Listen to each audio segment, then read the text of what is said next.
Hello, beautiful humans. Welcome to this week's Product School Talk.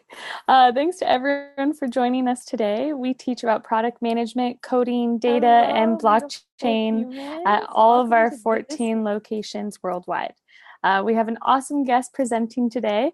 I'd like to introduce Shipra Mahindra. Shipra is currently the product manager at Canva, which is amazing, and she will talk about how to launch mobile apps. So in this webinar, Shipra will walk you through launching a new mobile app. You'll get some practical tips on prioritizing the most important details as you approach the launch deadline while maintaining product quality and delivering a great user experience. So during the webinar, you'll learn how to set up all your apps, storefront for success, and initiatives to consider for marketing and user communications. I'm super excited. And then lastly, we'll walk through a number of post-launch initiatives that will set up your app for the next product iteration cycle, whether that's growth or feature focused. So Shipra is a product manager for Canva's mobile products. She has helped Canva reach more than 1 million monthly active users on their iPhone app, in addition to launching the Android app. As part of her role at Canva, she works closely with the founders and the mobile team to realize the best app offering. A little tired today, I guess, to ship continuous value to users and grow the active user base. She brings both engineering and business expertise to the role after completing her MBA at UNSW and working as a software developer. Wow, thank you so much for being here, Shipra. Thanks for joining us. I know it is very early where you are. Is that correct? Yep, it's 4:30 a.m. here in Sydney. Yay. Well, thank you so much for joining us. So, as Shipra is putting up her presentation, we're going to get to hear all about her experiences very, very shortly. So, yeah, thanks everyone for getting online with us. And yeah, it looks like your screen share is working great. Great. Wonderful. And then, yeah, for any questions, just write them into the comments and I will be picking questions at the end. We'll have a little bit of time for Q&A. All right, take it away, Shipra. Thanks so much for being here. Thanks, Kylie. Hey, everyone. Thanks, everyone, for joining us today. Appreciate it. So today, as Kylie mentioned, we're going to be talking about how to launch mobile apps. But before we get into it, just a little bit of intro on Canva and myself. So Canva is an online graphic design tool that you can use to design anything from social media posts like Instagram, Facebook, all the way to things like presentations like this one, posters, anything you see on the screen is being designed on Canva and then published anywhere. So you can use that, you can print that out or you can post it on your website or your blog or whatever.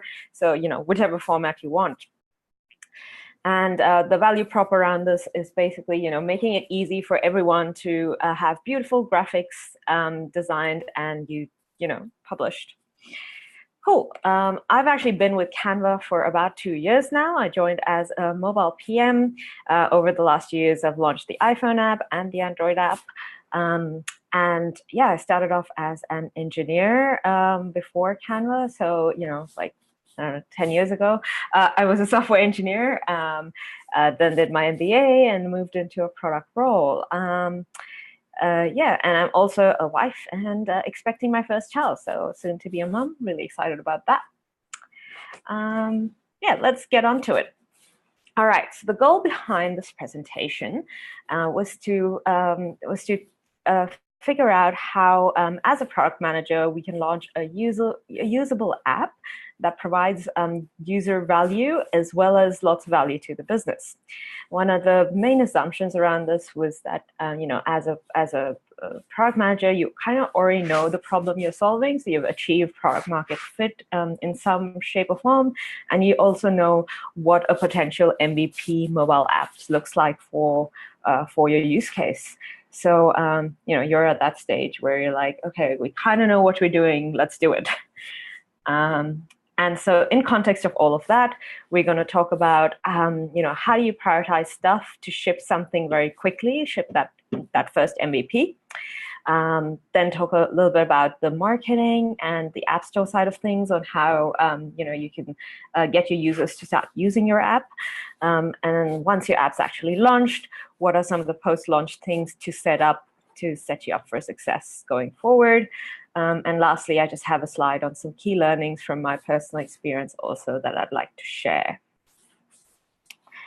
So you have to excuse me a little bit. It feels weird not seeing you all, and not seeing your faces being, and seeing you guys nodding. So it's a bit hard to judge sometimes. But anyway, sorry. Let's get on to it. Sorry, just give me a sec.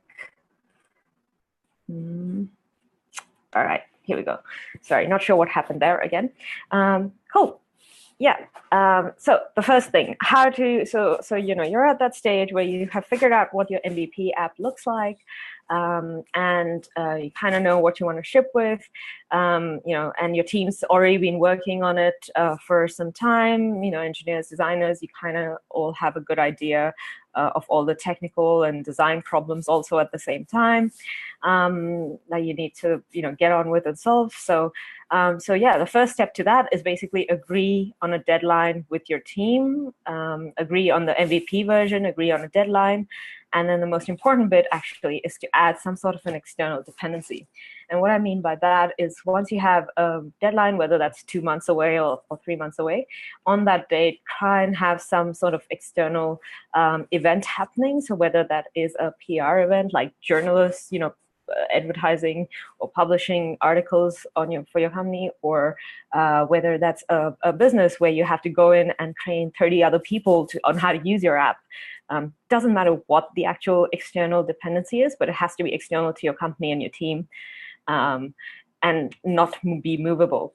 And one of the main reasons for that is because it helps your team and yourself all to focus on that MVP that's really usable and something that's you can ship with. It gives you that laser focus.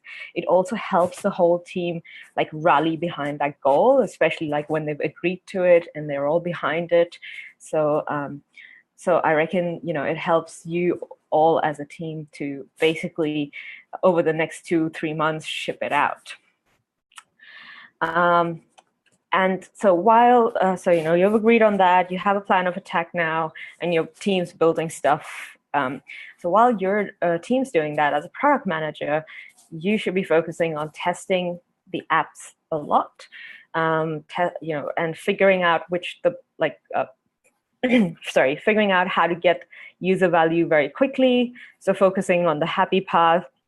One of the metrics that I've always used is you should try and get an NPS or a Net Promoter Score of 9 or 10 out of 10. So go out, test your app daily with your users, have alpha, beta users ready to go on this stuff. Also things like if you can dog food it, so get people from within your company using it every day, that helps. And of course you yourself should be using the app daily. And where that helps is it surfaces bugs and things that are not working. It highlights those very quickly. Again, you have that constant tight user feedback loop, so it helps you prioritize those as well. So if you can only fix 2 bugs in the next week, which ones are the core ones to focus on from all the user feedback you already have. So definitely helps with all of that. It also helps figure out if there are gaps in you thought gaps in your user experience.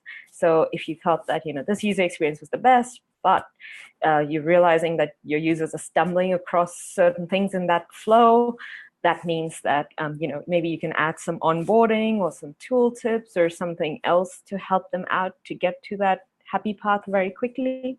So figuring those things out as well before launch is definitely a good thing to do. And at the end, plan in some time, plan in at least a couple weeks of bug fixing and polishing of your app and adding all these tooltips. So even if your engineers need to just focus on building the main product out for a while, that's okay. Plan in a couple weeks at the end to do the polishing and the bug fixing.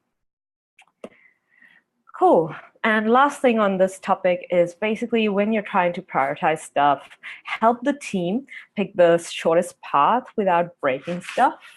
And what I mean by that is sometimes, that there are always multiple ways to solve a problem or attack something.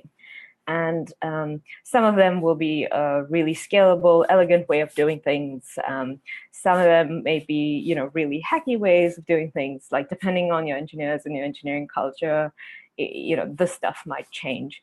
So try and pick a compromise. Don't go extremely hacky, because you don't want apps to be crashing on your first day, but try and pick a compromise. Try and pick the simplest solution, the quickest one where you can. And this doesn't necessarily have to be from an engineering perspective. You can get creative and try and, some designs and some user experiences are easier to build than others. So like, even if you have to redesign some parts, that could also be a solution.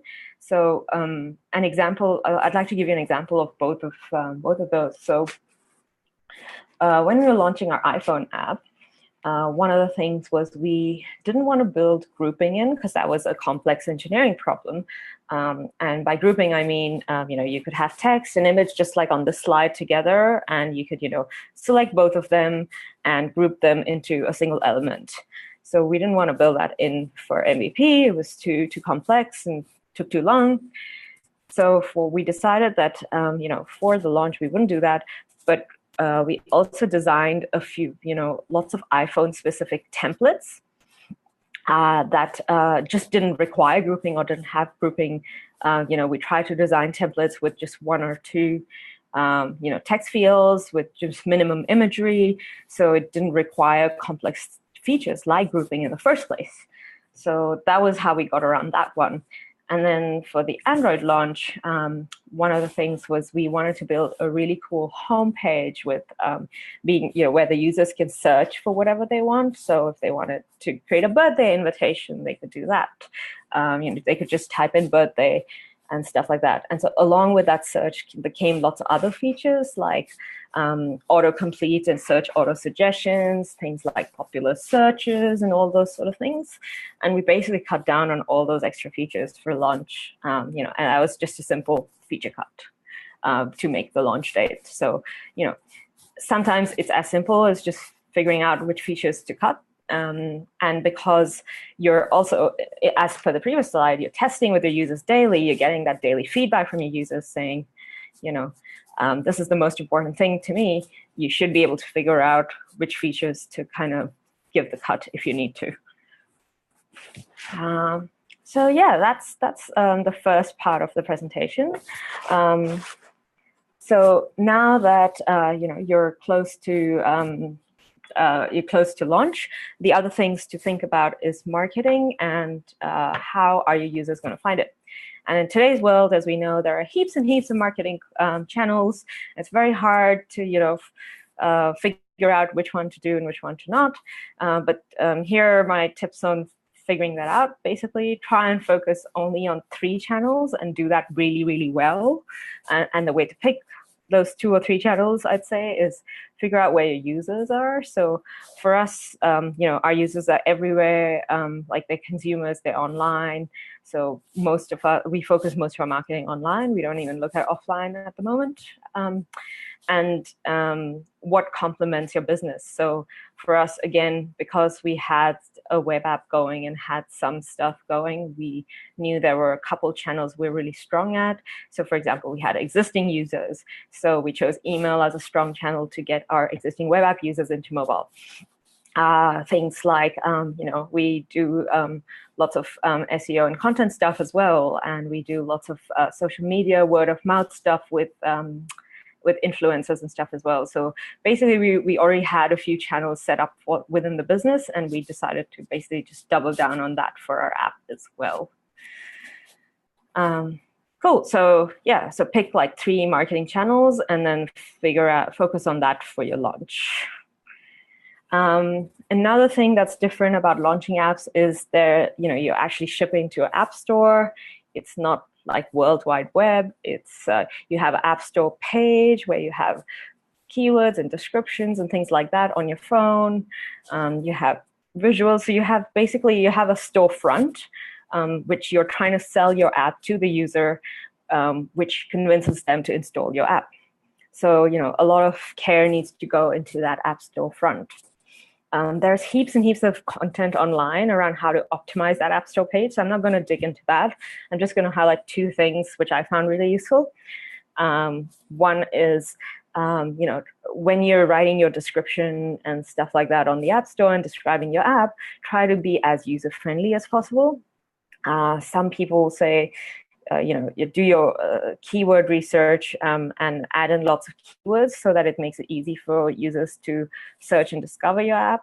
Definitely do that, but focus on like the top 5, top 10 keywords within your description. Don't take like 50 keywords and stuff it into your description. Like that leaves the user who's reading it really confused, and the copy just is not good enough. And it just presents a really bad, when you're trying to sell something, basically, it just presents a really bad storefront. It's literally is a physical storefront. So yeah, that's one thing. And then the second thing is keeping in line with that, have good visuals that entice your user into using your app, not just like put in some screenshots of your app. So, try and, a picture can convey things in 1,000 words that 1,000 words cannot. So use those pictures to your advantage. Sell your app as much as you can with beautiful visuals. Use Canva to design your visuals. So, focus on those two things for launch, and just keep in mind this is just for launch. It is a draft in a way, and post-launch you can always change and iterate on things if you find something's not working. So don't spend weeks on it. Do your research. Spend a couple days. Get something good out. That's it. Move on. Cool. Now, because I've had the experience of doing both iPhone and Android, I thought I'd touch a little bit on the differences also between the two stores. With the Apple App Store, one of the things I noticed is the average user, the average spend per user is a lot high. So, apps in general earn a lot more revenue through there. And if that's your company's focus, try to launch on App Store first. The other thing is also they just recently redesigned the App Store a few months ago, and visuals actually become, way more important in the App Store just because of the way they surface screenshots and videos through App Store search, and the way your storefront looks. It's just a lot more emphasized. So, your visuals just become even more important than copy sometimes in the App Store. So keep that in mind. On the other hand, Google Play has just awesome developer tools. So it's easy to track analytics and crash rates and usage of your app on Play Store. And the other thing is they also have really awesome developer programs around alpha testing and beta testing. So you don't always have to go recruiting your own users. You can just use their programs to get users to use your app and test it and give feedback before you launch. It makes all of those like iterating on your product a lot more easier than Play Store, than Apple App Store. So yeah, those were some of the key differences. Also, Google Play has a larger market share, I believe, in the world. So if you are after users and if that's your focus over revenue, then Play Store is your best bet there. Cool. On to the next section. So you've launched your app. I think the first thing to do is to celebrate. Yeah, it doesn't matter how you celebrate, but get your team together for a couple hours or a day, whatever you can afford. Go and open up a bottle of champagne and celebrate and give yourselves a pat on the back. That's like the most important thing, because you've rallied your team behind this goal for 3 months, and I think it's good to take a break and celebrate. Other things to keep in mind, though, plan on having 2 to 3 weeks after launch around firefighting and bug fixing. So no matter how much you test before, there's always something that comes up. So for example, with our iPhone app, what we found was people were having difficulty signing in into our app for various number of reasons. So we spent the first week fixing that. For our Android app, we found that there's just so many devices out there, and we couldn't test on all of them. So there were like a few classes of devices where the app was crashing a lot more. So we spent like a couple of weeks fixing that as well. So there's always unexpected things, and plan that in advance. Don't like pressure your team into creating new features or whatever. So yeah, plan that. And the second thing is, hopefully you figured out how you want to interact with your users and collect feedback. Plan in like, a few weeks to collect, organize, and address that feedback. This can be from your short-term, feature improvement roadmap if you like as well. But yeah, definitely try and address your users' feedback, especially in the App Store, because a lot of apps installs and stuff are driven by ratings. So it's really important to try and keep your ratings as high as possible. And this is like the best way to do it is basically listen to your user and fix the problems that they're facing, and get them to enjoy your app and solve their problems. So definitely plan that time also in advance, rather than just have, okay, the next feature you're going to build is this. So yeah, plan that in advance. I think that's it in terms of launching the app from my perspective. As mentioned, I'd like to just go over a few key learnings over the last 2 years. So one of the things we did at Canva, we chose to do one platform first. In our case, we chose iPhone as a company. And that was simply because we had iPhone, iOS like developers already in the company who were ready to work on it. In hindsight, though, I would have, I would still have chosen one platform first rather than attacking all platforms. And one of the main reasons for that is because we were redesigning the whole user experience. So we kind of knew the problem we were solving, which is, design, being able to have great graphic design. But we didn't know what that looked like on a small screen. So we'd done this for the web app before. So it was really great to launch that first iPhone app, figure out what the best user experience is over a few months after launch, and then use that learning to launch our Android app. And so, yeah, I definitely believe that, try and attack one platform first, pick whichever makes sense for your business, for sure. But yeah, do one first and then use the learnings from there to feed into the other. Also, the second thing, which seemed very simple now to think about, but at that time wasn't, a lot of your ratings and reviews will include both negative and positive feedback. So if you want to avoid some of the negative 1-star rating, the best way to do that is actually just collect constant in-app feedback. So have NPS ratings and feedback survey forms within your app that you're collecting from users, and that helps divert a lot of the negative feedback from your actual app storefront and come in directly to you, so you can address it, whether that's from customer support or or yourself replying to those reviews. Yeah, and lastly, another thing to keep in mind is there's like no off switch for apps. Like you can, like if something breaks within your app, it's not very easy to just roll it out or roll it back, similar to web apps.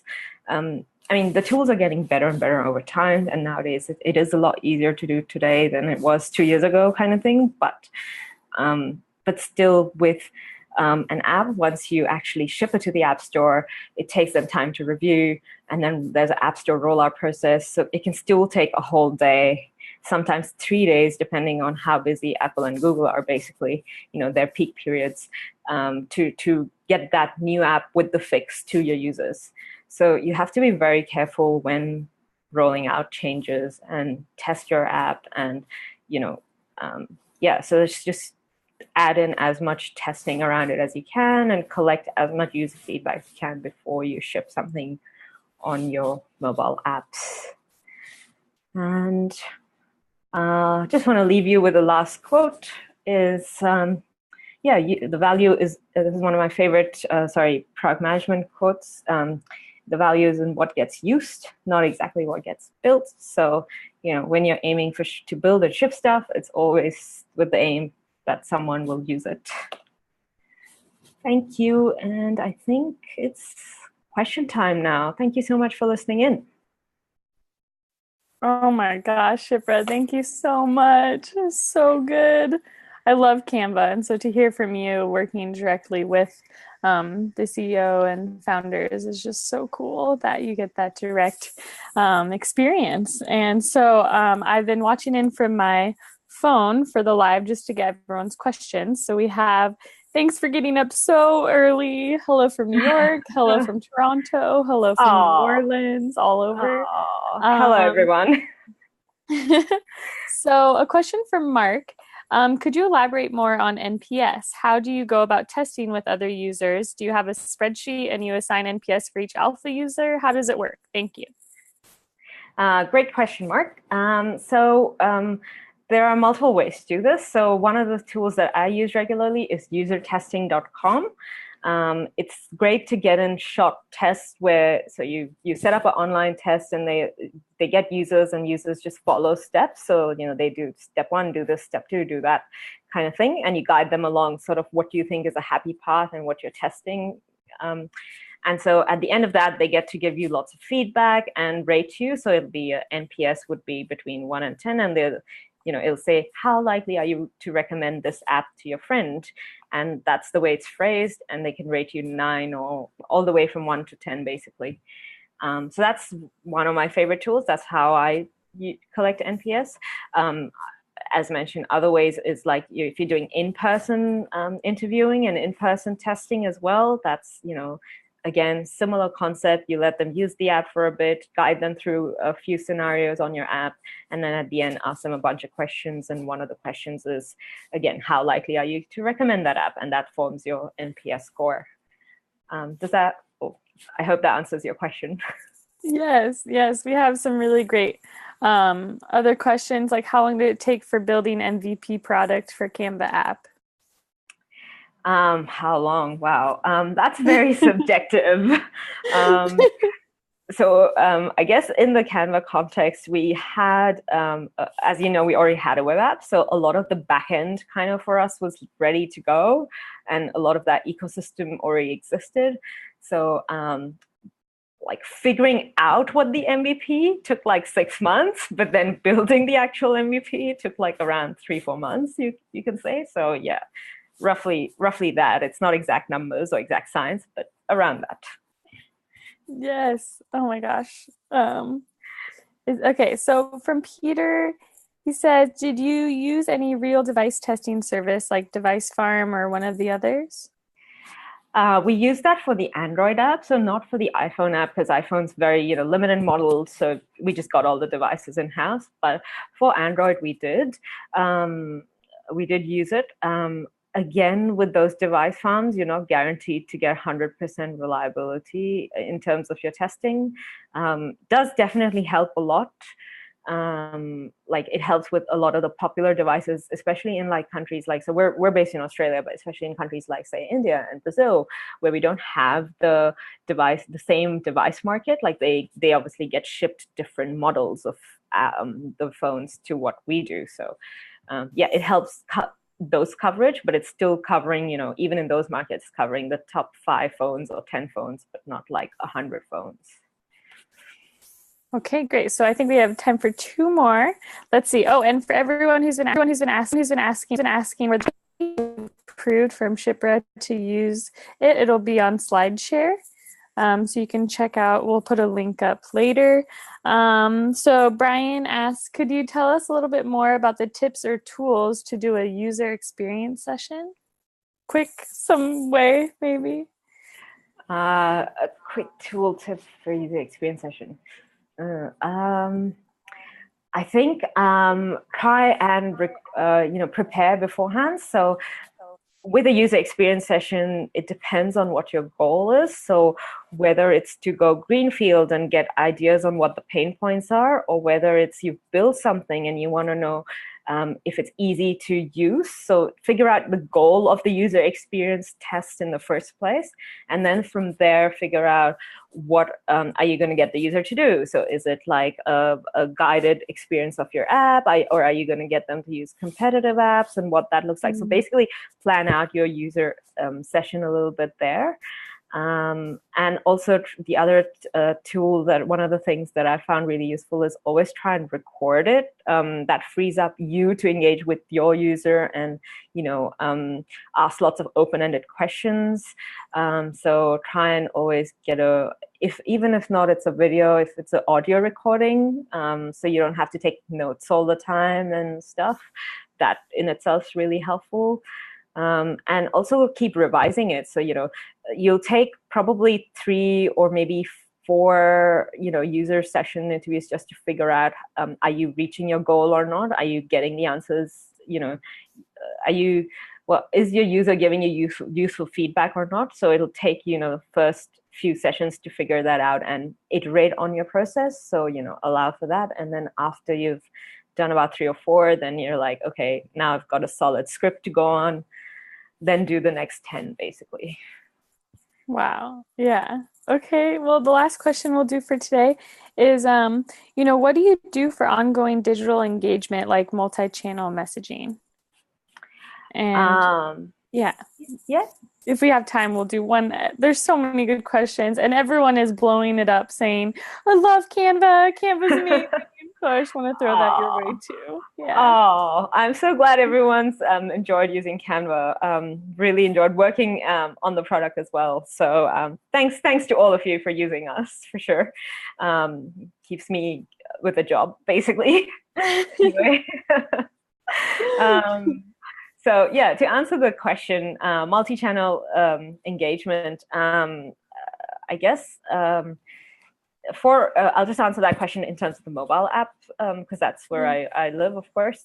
So we use something called Braze at the moment, which allows us to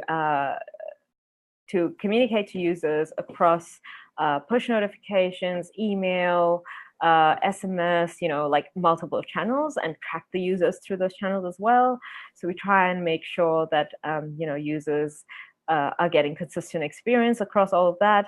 One of the things that we've been recently working on is a full user journey, and what happens when the users are switching between these channels, and if they're using one channel more, can we figure out a way to say, okay, try and communicate the users on that channel a lot more than the other, and what that looks like. It's also, each channel has its own I guess, uses. Push notifications are obviously a lot more immediate and urgent, and something you want the user to act on like now, versus emails are a lot more something that you would like your user to read in the next day or two, and they can take advantage of it later, and it's more in the background information giving. So it depends on again, it comes down to what are you trying to communicate to your user, and how you want your user to act on it, how you want them to engage with your product, with your app, and you plan experiences across the channels based on that. So it's all about tying in that end-to-end experience, and then having a great tool to implement it as well. So there are heaps of other tools available as well. We use Braze, but there's heaps more available out there. So that's amazing. I know, I wish we had another half hour just for all these amazing questions, but I don't want to take any more of your time. I know it's like 4 or 5 in the morning. So thanks so much, Shipra, for presenting today. And thank you so much to everyone for joining. We had over 100 people join. So to get more info on our courses and upcoming events, just go to productschool.com. We have 14 locations around the world. So if you're located near one of our campuses, make sure to stop by for one of our weekly events every Wednesday and Thursday. We're also on Twitter, Slack, and Facebook. Just look up Product School and you'll find us there. So I hope you enjoy the rest of your day. Shipra, I hope you get some good sleep before you have to start your day. Thank you. Thank you so much. It was such a treat. And we hope to have you back in the future. Yeah, thanks so much, Kali. Thanks for hosting and having me, and appreciate all of you and all of your feedback and your questions. Really, really enjoyed this webinar. Yay! Okay, well, bye everyone. Thanks for joining. Take care.